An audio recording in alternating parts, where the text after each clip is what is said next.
Good morning, good afternoon, good evening, good whatever time of day it is. Thank you for tuning in to Conversations with Dr. Don. The show is produced and broadcast from the Portland, Oregon area. For your first-time viewers, Conversations with Dr. Don is an ongoing series of one-hour standalone talk shows where I interview interesting people like most of you out there about who they are as unique, one-of-a-kind individuals and about whatever it is we have decided to talk about. And this evening we'll be talking about why Palestine is critical in the Middle East. Why Palestine is critical in the Middle East. And my guest this evening is Curtis Bell. Has an interesting history and an interesting background, and you'll learn more about that as we get into the show. And the show, as you know, goes in two major parts. One is what I call the bio part, where we talk about who Curtis is and little things about his history and like that, so you get an idea how he thinks and where he came from with his views on this issue, why Palestine is critical in the Middle East. So it divides out about 30-30 and sometimes a little more one side and more the other. So, personal stuff. I'm going to ask you a couple of questions that maybe you don't want to answer, and that's okay too. I'll probably get lost. And I have maybe one or two surprise questions that you don't expect. So if I were to ask your best friend, who is Curtis? What would your best friend say? Be your best friend. Curtis is what? How are you feeling about it, first of all? Well, I would say they would say that I care about. I'm a fairly kind and low-key person, and but on the other hand, I do care quite a lot about what's happening in the world and those structures in the world that stop human beings from being all they can be. So I would say my best friend would probably say that he cares quite a lot about social issues, social justice, and they'd also add that I have this focus on the Middle East and international. I see the structures of war and violence and imperialism as deeply damaging, and I think people would probably comment on that. Yeah. So, okay. When and where were you born? Yeah, I had an unusual birthplace. I was born in Bahrain, which is a small island kingdom in the middle of the Persian Gulf. That was just before the Second World War in 1938. How'd you happen to get born there? Well, because my mother was there. And my mother went over there as a missionary nurse. And my father went over there as a oil man to build the infrastructure to take the oil out. So oil had been discovered 2 or 3 years before in the early 30s. And the company that my father worked for, that was a combination of California and Standard, went over there to build the infrastructure to extract the oil and refine it and ship both the oil and the refined products out. So my father went over as an early oil man, construction person for the oil companies. And he met my mother over there. My mother had kind of given up on this country and living here. She had a kind of a failed romance with a minister, and she decided that she'd have an adventure. So she joined the American Mission Hospital there in Bahrain. At that time, the American Mission Hospital in Bahrain was the only real modern hospital in the whole of the Persian Gulf area, and indeed in almost the whole of the Arabian Peninsula. This was long before all the oil riches came, and so the doctors from this American mission would take camels into the middle of Arabia and do medical procedures. They take the Arab boats around the tip of the Arabian Peninsula and serve people all in that area. And in fact, it was because they were able, some of the doctors were able to cure Ibn Saud of some ailment, that Ibn Saud, the ruler of Saudi Arabia, had kind of a favorable view of Americans. Yes. And he gave the oil concession. Britain wanted the oil concession when they found oil in Saudi Arabia, but nobody liked the British at that time. British were viewed as evil imperialists, whereas the Americans hadn't started on a kind of imperial adventures that they've since engaged in. Came later. And so Saud gave the oil concession to the Americans, and the same with Bahrain. So that was, I say that, talk about my father building the structure that brought modern world to the Persian Gulf in a sense, and my mother bringing modern medicine and caring about people to the area. I say those because it's an example of what American beneficial work and life in the Middle East has been. Mm-hmm. They brought modern medicine to the area. They brought modern economic structures and refining structures to the area. So, and that was something that one has to remember, that it wasn't always a matter of bringing bombs and destruction to the region. At one time, American missions were really served hospitals all over the Middle East, in Iraq, in Iran, in Syria, in Lebanon, Jordan, and so forth. So, for example, much of what we know about the Armenian genocide was revealed by American missionaries in Turkey, for example. They were very caring about the genocide that was going on in 2015 and 1915 and so forth, in the Armenian genocide. Yeah. That's one example. And so I was born there, and I kind of I had friends who were Arabs. My father was there, and he was essentially he believed in capitalism, but he was also a very fair and decent person. When he came to the island, before the oil came to that region, it was really impoverished. Pearl diving and a few date growing, but people were really on the edge of having nothing. And so when he first came to start building the refinery, a whole group of men were brought by the labor contractor to start the work. And he looked at them and he saw that they were very thin and could hardly do a day's work. So he initiated immediately a program of providing a good, healthy meal every day to all of the workers that came. So again, it was a sense of working with the local people and seeing them as seeing the need to meet their needs. And he had some other interests besides making a dollar. Yeah, that's right. Yes, I would say so. Interesting. And your mother was religious? Yes.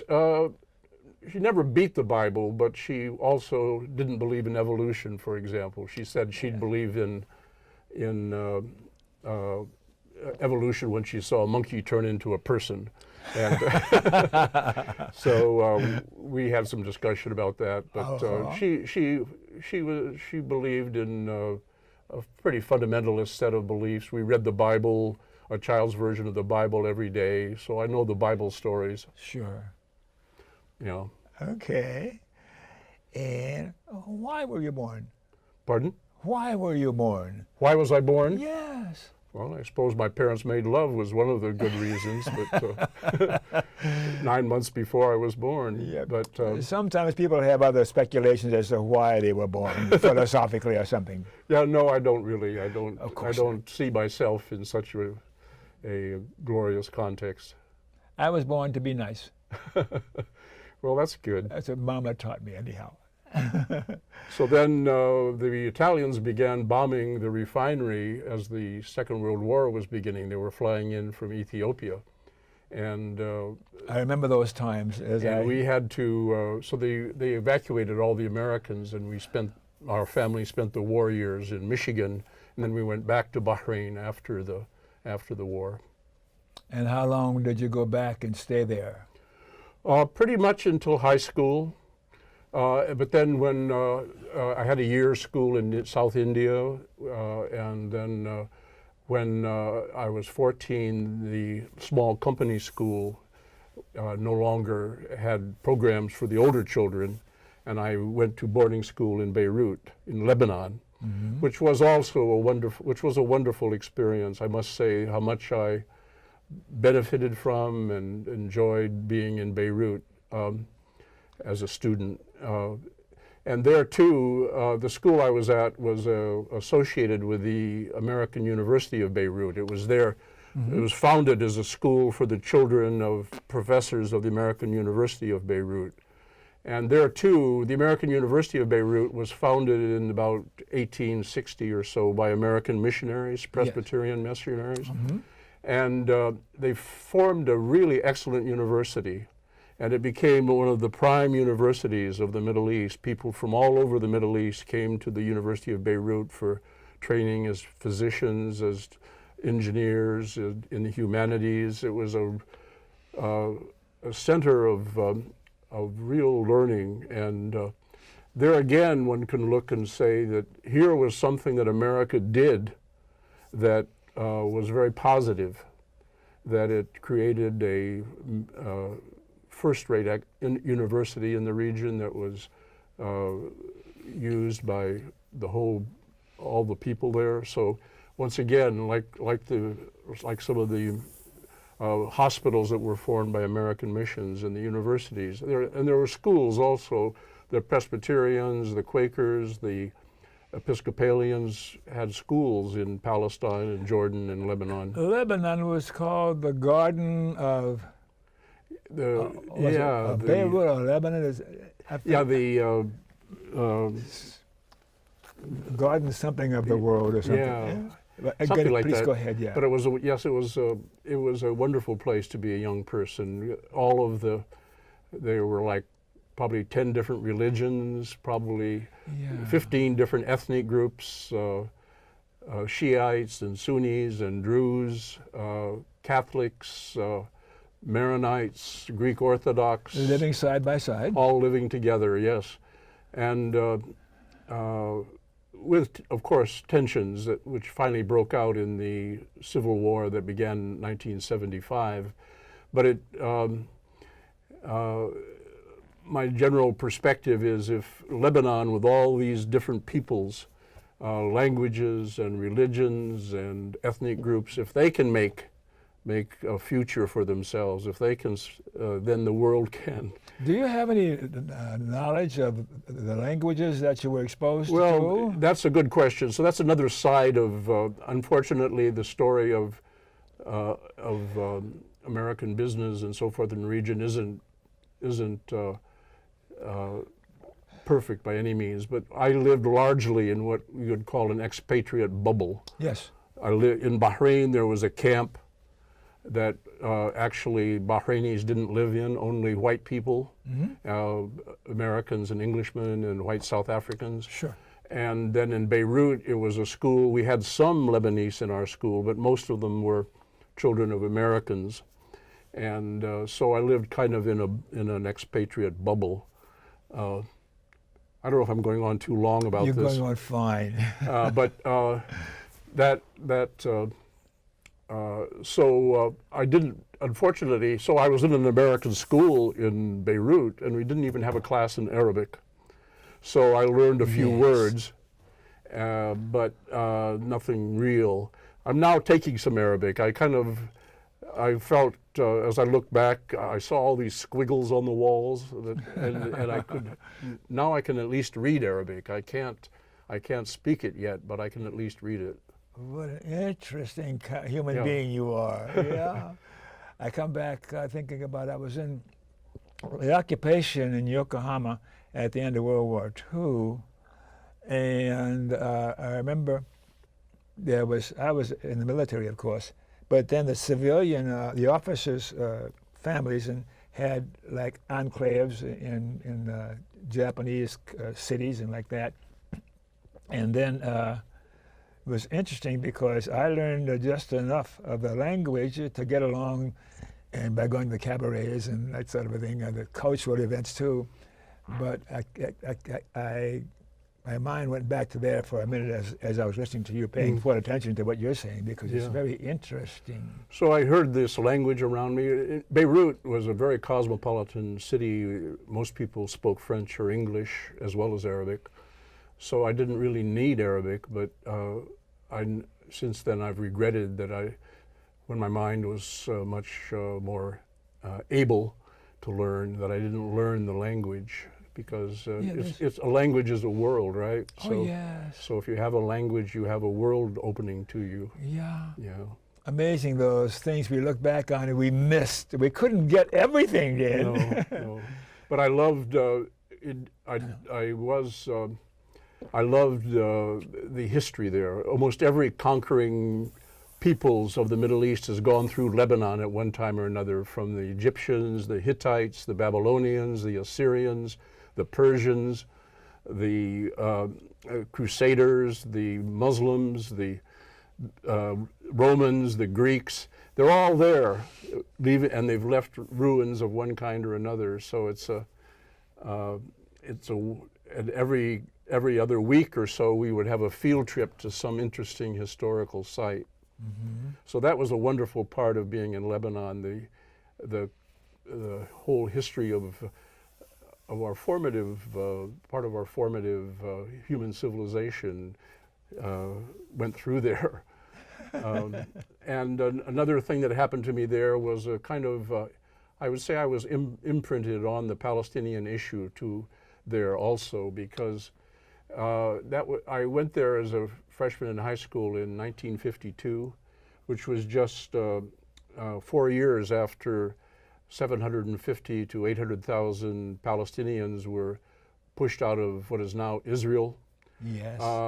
They're removed from their lives, from their livelihoods, from their homes, from their villages, and became refugees all around in Jordan, in Syria, and Lebanon, and Gaza. And so there were about 12 different Palestinian refugee camps in Lebanon, and several of them right around Beirut. So whenever we went outside of Beirut, we would go by a Palestinian camp. And although I didn't know a lot about what had happened, I did know that they had been expelled and forced to live in what essentially were very overcrowded, almost slum-like conditions. And something to my kind of 14-year-old mind said, something isn't right here, something is wrong. Some wrong has been done, some injustice has been done. Who expelled them? What do you mean by they were expelled? Yeah, well, when the Balfour Declaration? by the Israeli forces beginning in 47 and then through 48, and when in 1947 you may know that the United Nations decided to resolve the Palestinian Jewish conflict by dividing up the country into a part that would be for the Jews, another part for Palestinians. And someone suggested that the European nations at that time decided to do something about the Jewish problem. Mm-hmm. So rather than force those people who were Jewish from the European nations back to their home countries, they chose a new country, a new land for them, so they'd have their own identity and their own nation. And which means the Palestinians didn't really exist except as... You know, they were kind of ignored, that the great guilt that European nations felt about the Holocaust and the previous centuries of anti-Semitism led them to feel they had to do something for the Jews. And they really ignored that doing something for the Jews by giving them a territory in Palestine meant that the people who were already there what do the had to leave. Palestinians have to say about it? Well, The Palestinian people, did they have any voice in this? No, that is correct. They did not.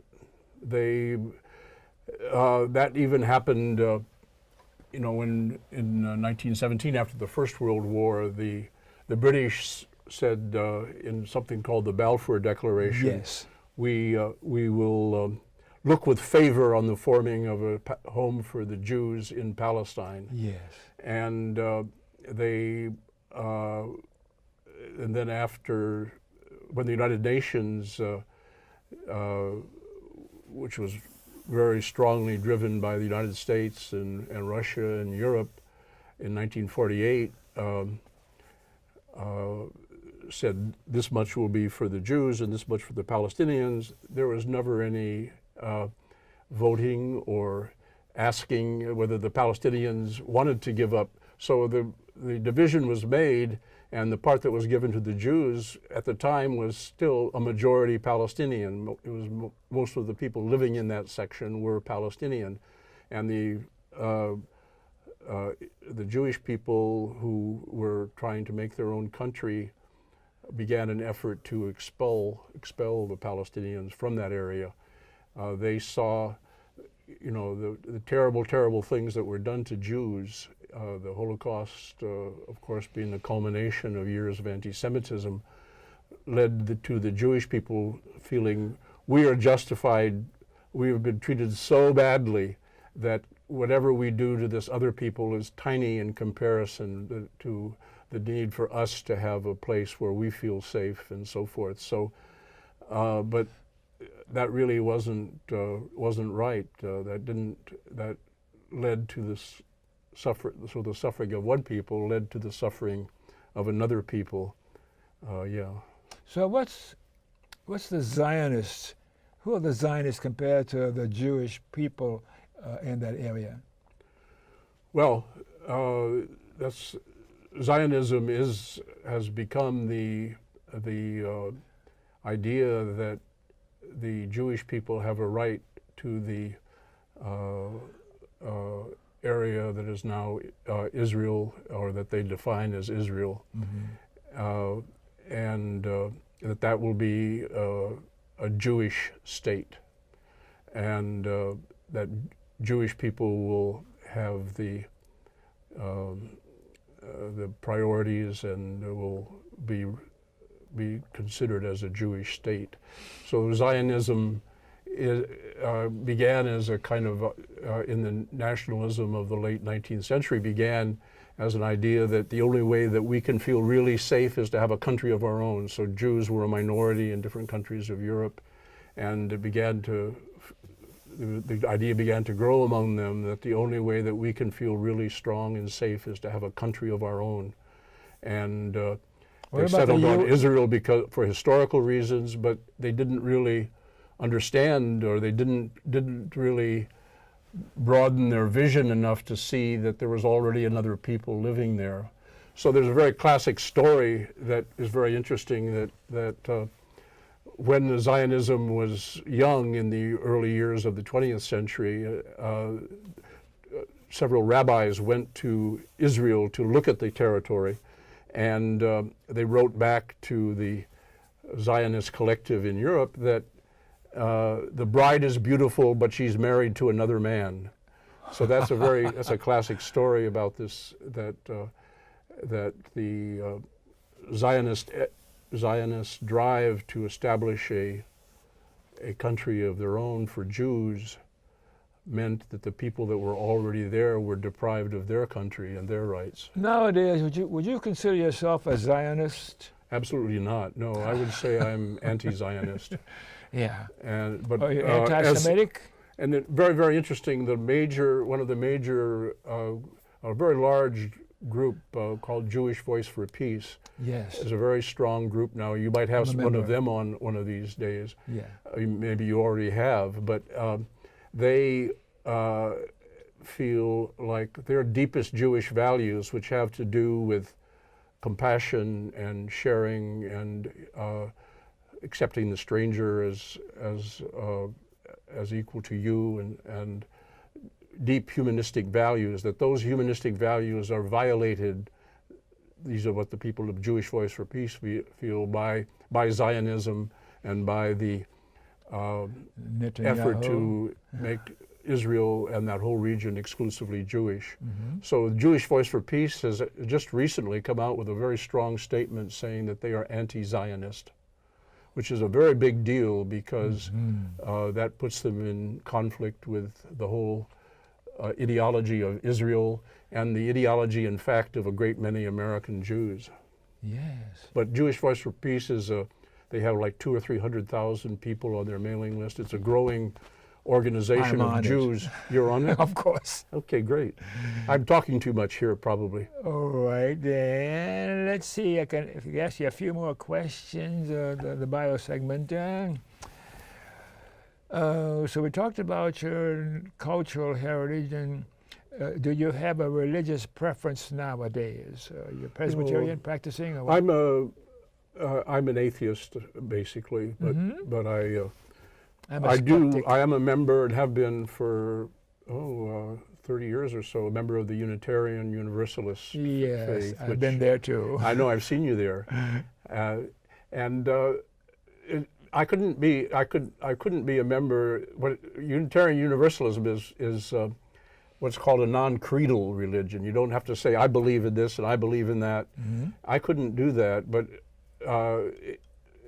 Unitarian Universalism accepts people, whatever their path towards what is ultimately important and ultimately true is. And I like being among people who care about what is ultimately important, what is ultimately true. I like the pursuit of those questions. So I'm pretty comfortable within the Unitarian Universalist tradition. Yeah.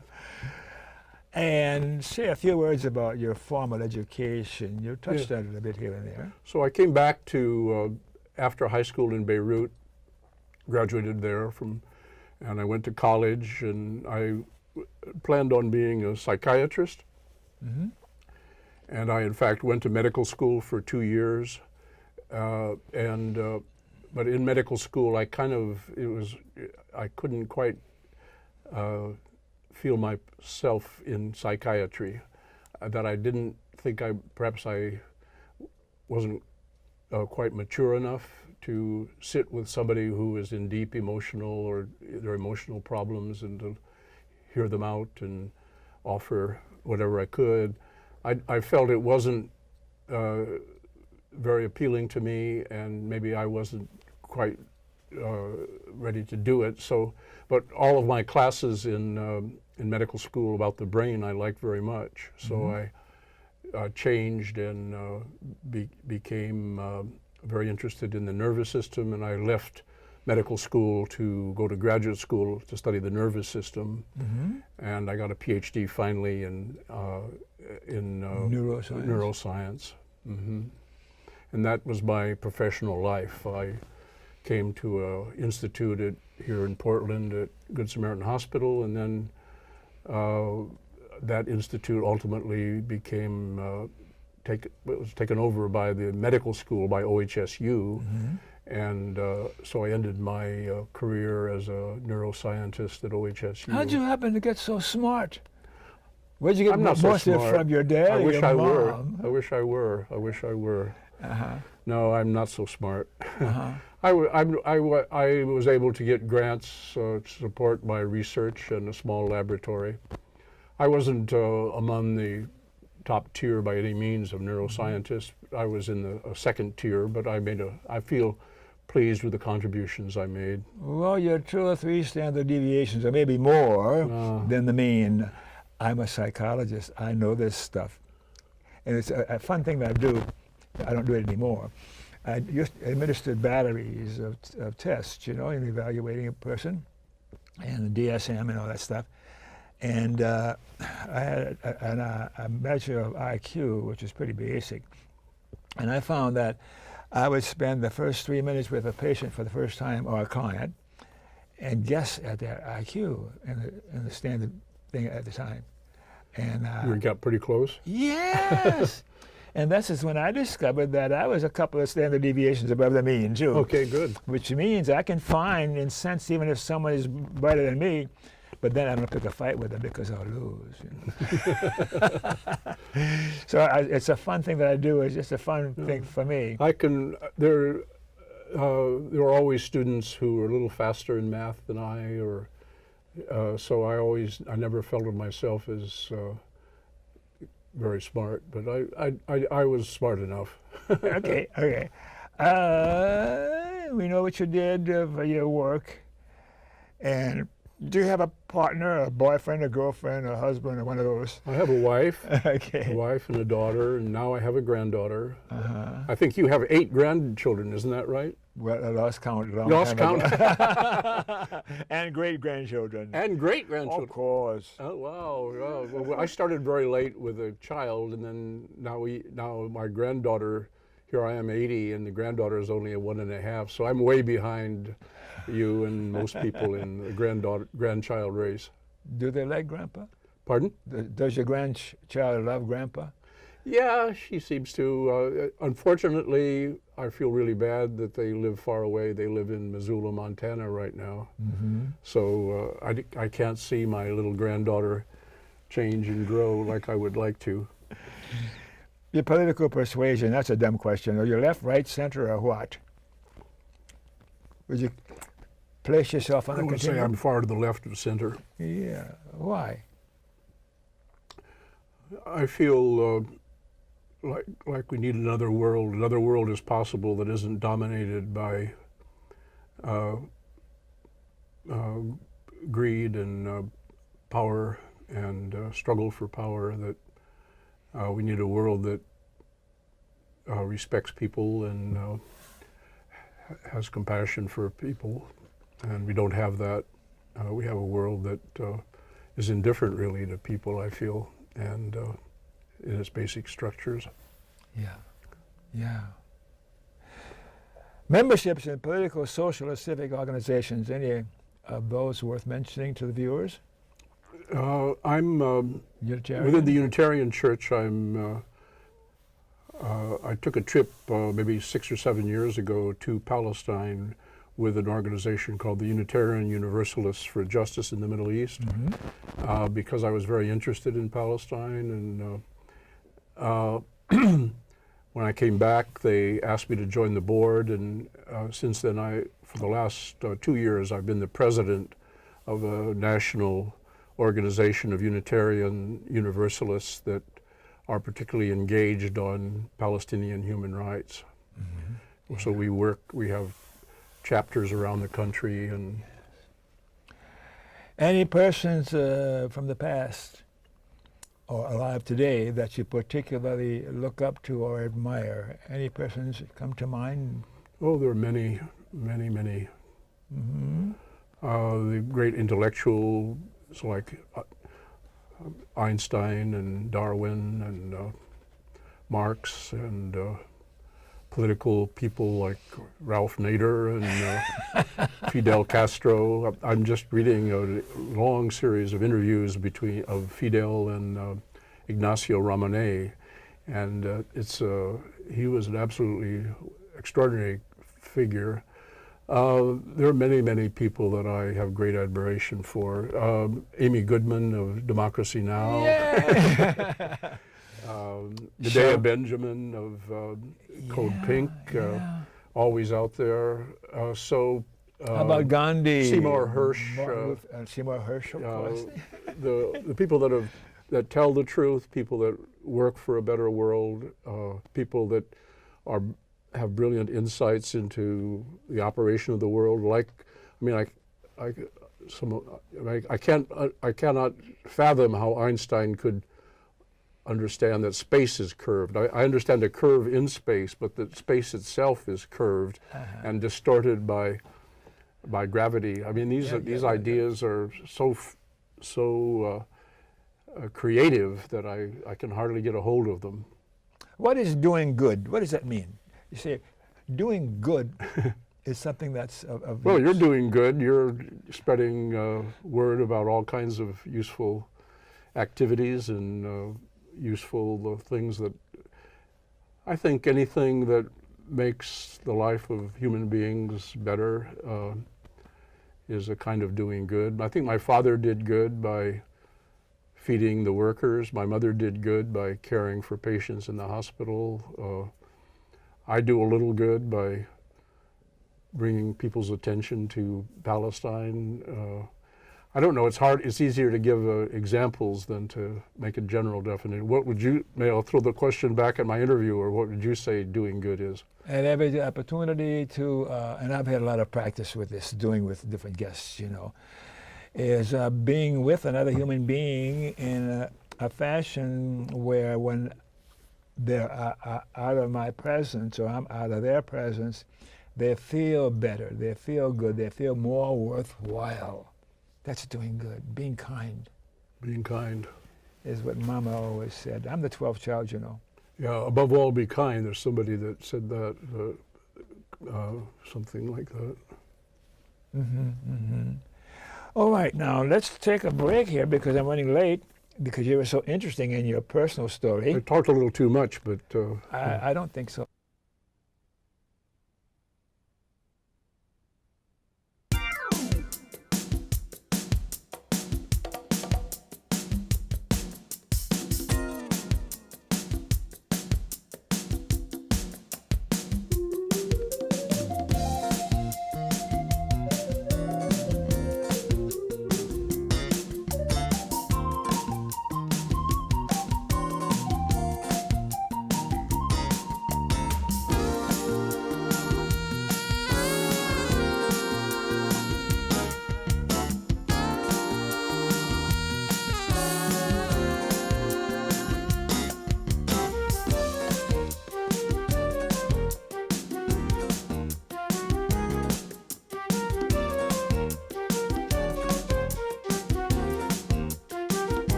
This hello, we're back again. So thanks for staying tuned. And for your viewers who missed the opening of the show, Conversations with Dr. Don is an ongoing series of one-hour standalone talk shows where I interview interesting people like most of you out there about who they are as unique, one-of-a-kind individuals, and you are indeed unique and decidedly interesting. And we're talking about... yes, why Palestine is critical in the Middle East. But now let's get more direct questions that you can respond to, which I ask you to give me prompting questions. What are the consequences of U.S. unconditional support for Israel over many years? What are the consequences? Well,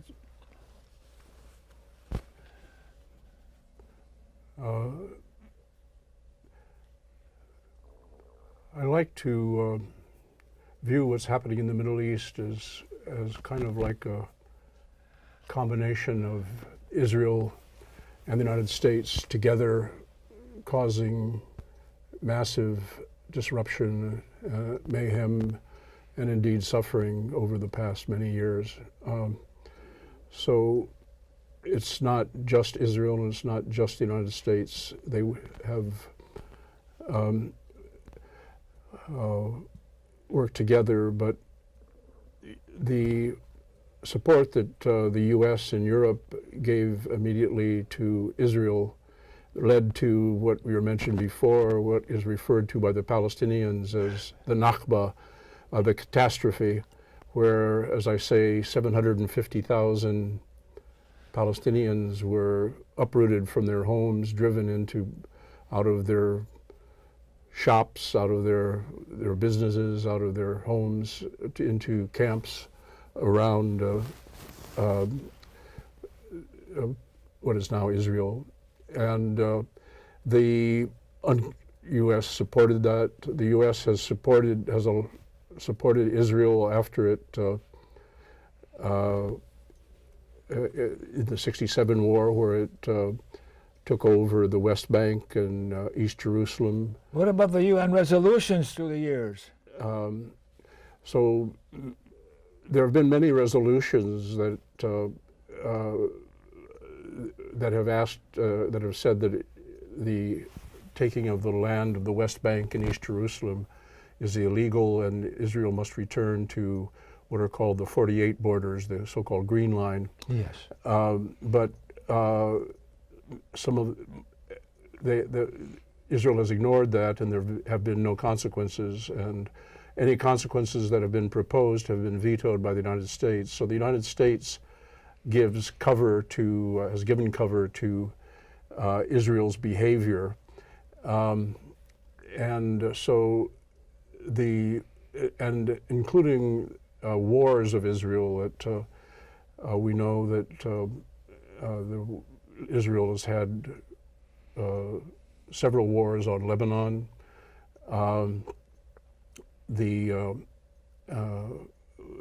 The wars of '67 that led to still more refugees being formed.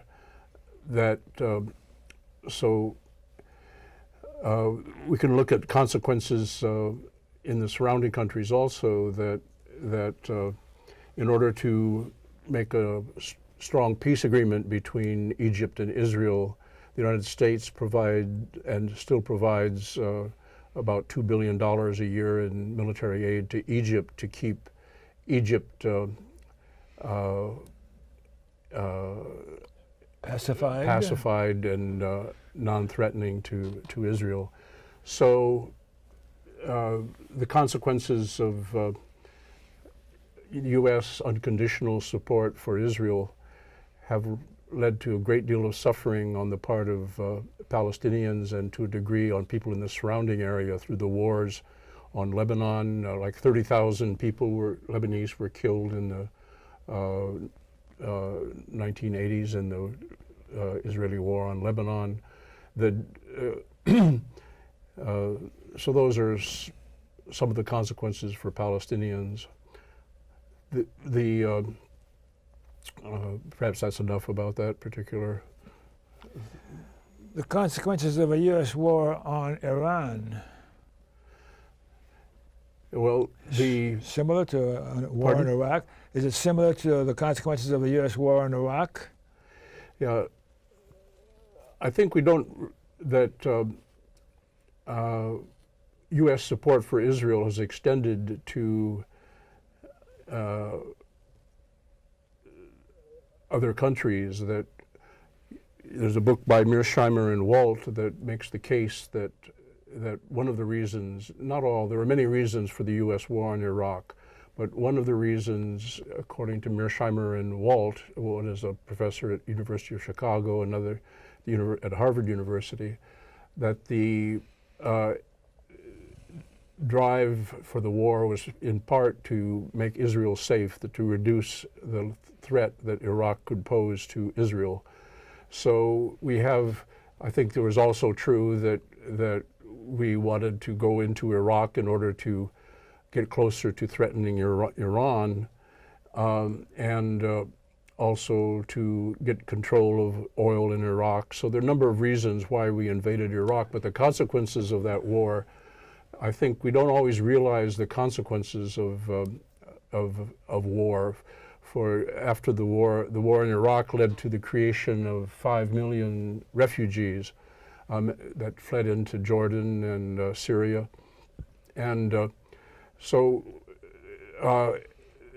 refugees created by wars in Iraq, in Afghanistan, in Syria have threatened Europe. They have tried to go to Europe, and as a result, this threatened flood of refugees from the Middle East and to a degree from Africa has destabilized some of the countries in Europe. They're afraid of the migrants.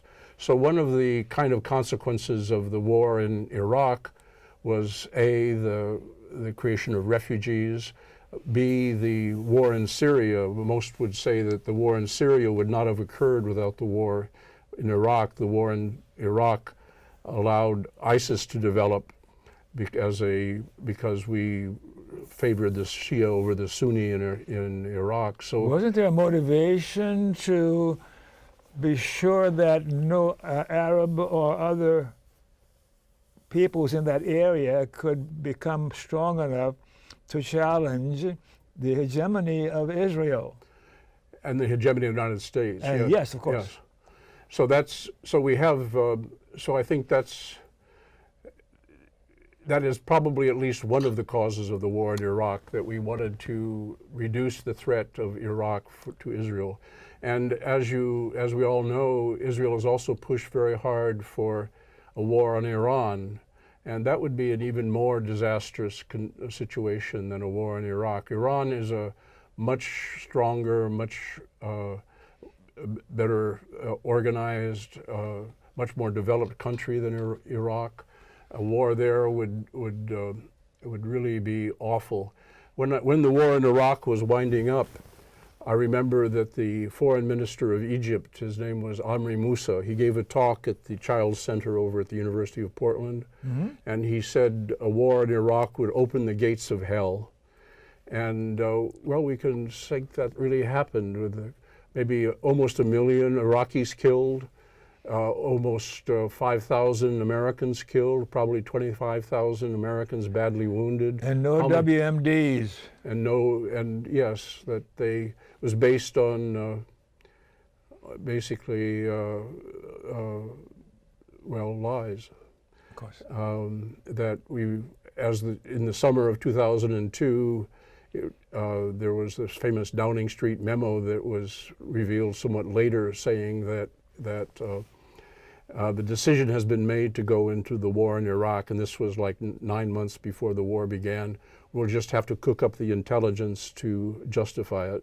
And so the cooking up of the intelligence involved these stories of weapons of mass destruction and links to terrorism.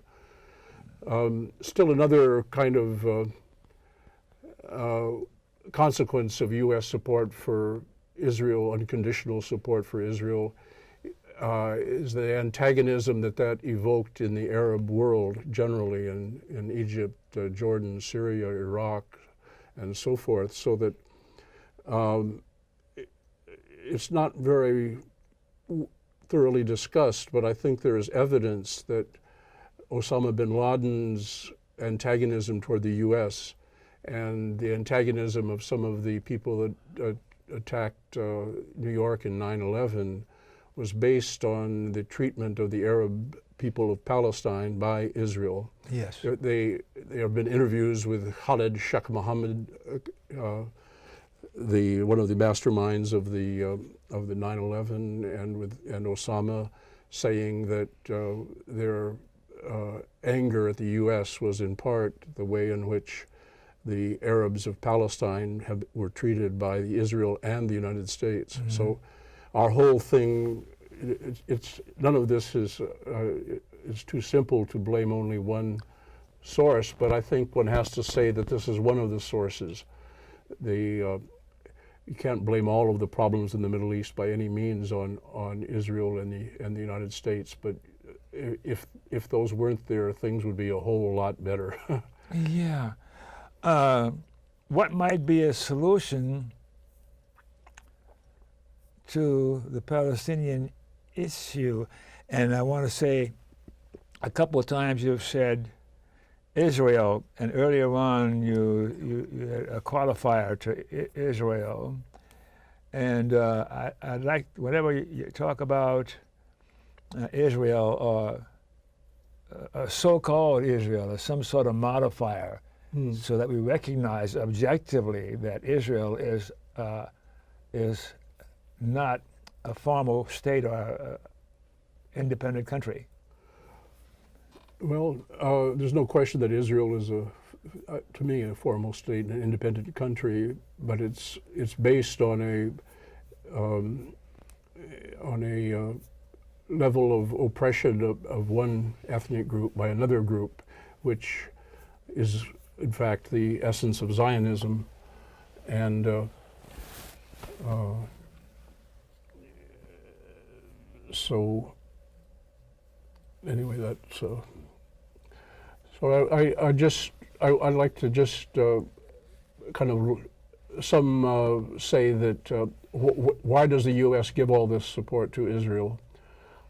There are generally two explanations. One is that there's a powerful lobby in this country of Jewish people who feel very close ties to Israel. They see Israel as a refuge for the Jewish people, a place that they might go to, and that's one explanation, a so-called Jewish lobby.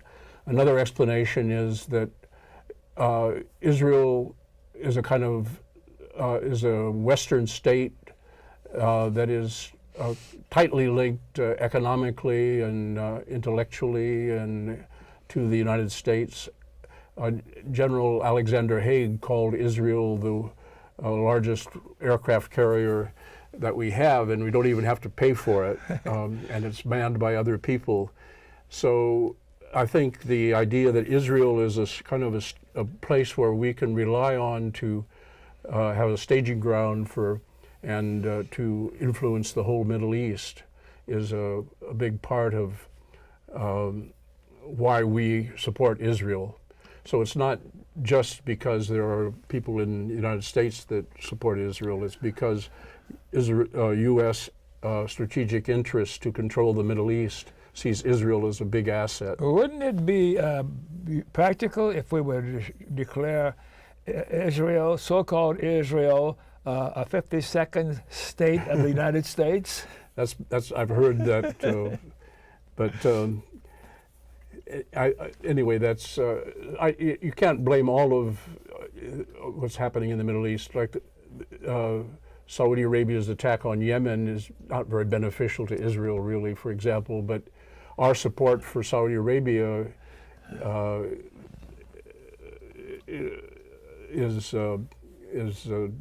has these devastating consequences. But my general theme is to point to all of the misery caused by the United States together with Israel in the Middle East, and the need for American people to understand what's happening there and to put a stop to it, that it's caused so much mayhem, suffering, and misery. How about BDS? Would that put a stop to it? Yes, that's the major. BDS is boycott, divestment, and sanctions. Mm-hmm. It was a call made by 140 different civil societies of Palestinians to use these non-violent economic means to put pressure on Israel to do three things: to end the occupation and tear down the wall, to give equal rights to the Palestinians who are citizens of Israel, and to recognize the right of Palestinian refugees to return to their homes. Not necessarily implement it, but the right. It's a right of a refugee to go back to their home. So, but that is very threatening to Israel, of course. All of that is very threatening to Israel. So they are doing all they can to stop that, and their support in the United States is doing all it can to stop boycott, divestment, and sanctions. And just today, the Senate has, I don't know if they've voted yet, but they were going to vote today on a bill that would essentially declare boycott and divestment illegal. It supports what is called the Israel Anti-Boycott Act. So it's fought by the ACLU and other, because it's a violation of free speech. If I can't choose what to buy, if I can't choose what to divest from, that is a violation of free speech. And you brought me this Why Palestine Matters, the struggle to end colonialism. And I just can't wait till I get home. I'm surprised I haven't seen it before. This is a publication of the Presbyterian Israel-Palestine Network, which has led the Presbyterian Church nationally to call for an end to the occupation and an end to to divest from corporations that maintain the occupation. Well, the clock has come down and we're running out of time, so you need to look at that camera over there and tell the viewers anything else on your mind, or what we talked about, or anything else. You have about a minute or two. Okay, well. There, look at that camera. Thank you. Thanks very much, and thanks, Don, for this opportunity. And thank you. What I just want to draw people's attention to the mayhem and misery throughout the Middle East that has been caused by the U.S. primarily and its support for Israel, its support for Saudi Arabia in Yemen now. So we have the suffering going on in Yemen, the war in Iraq with all of its consequences, a dictatorship in Egypt maintained in order to pacify Egypt with respect to Israel. So all of this, I think American people need to be more aware of, and to exercise their rights as citizens to put a stop to it. It's not only is there the aspect of suffering involved, but there's the aspect of the use of our resources. There's another world is possible, another way is possible to use these resources, as in fact resources were used long before the war in the Middle East began. Thank you very, very much. We have time for maybe one or two public service announcements. Oh, you mentioned the American Civil Liberties Union. Without the ACLU, I don't know where our civil liberties would be anymore. And thanks for watching. Remember KFC. Please remember KFC. Not Kentucky Fried Chicken, Dr. Don's KFC. Kind, friendly, and charitable. Be kind, be friendly, and be charitable. To you too. And you too. Thanks. And we will be seeing you next time.